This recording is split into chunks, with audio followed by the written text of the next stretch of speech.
Alan, where do we stand in terms of these negotiations? Are we any closer to getting a government in France?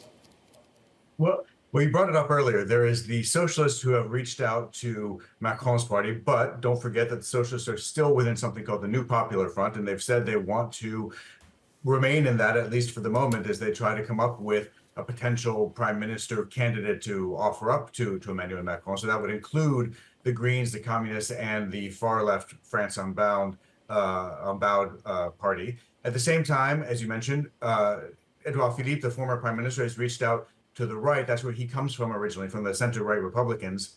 And some center-right Republicans are reciprocating that reach out, but not all of them. And even if you added up, say, the socialists plus Macron's sort of centrist group, or Macron's centrist groups and the right, you still don't get to an absolute majority. So we're relatively far away, I think, from any sort of deal. And if you listen to people, they say, oh, it'll be a matter of days or weeks. And they keep saying that or weeks part of it because we're really just not close to any sort of deal or any sort of conclusion yet in France. And we're still far from sort of any stable form of government. Again, France doesn't really have this history of coalition governments. They're not good at minority governments, and they're not good at coalition creation. So it looks like it's going to take some time for this to go forward.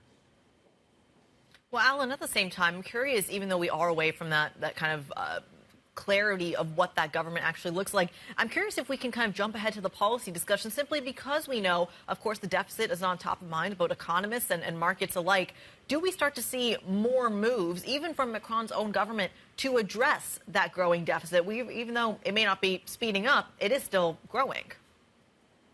So probably not, actually not in the near term. So the deficit is actually a little bit better than they previously expected.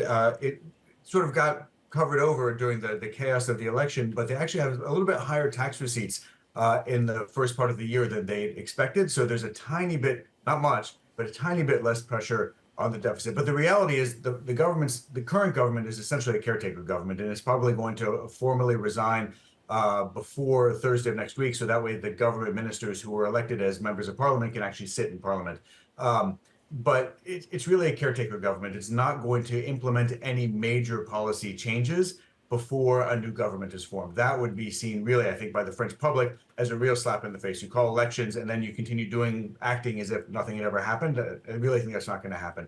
And plus, there's no sort of urgency to do so, whether it's the EU excessive deficit procedure or the French budget. Those come to a head more in September and October, not over the summer. So for the very near term, there's really not any pressure to sort of do anything big, at least, by the French government.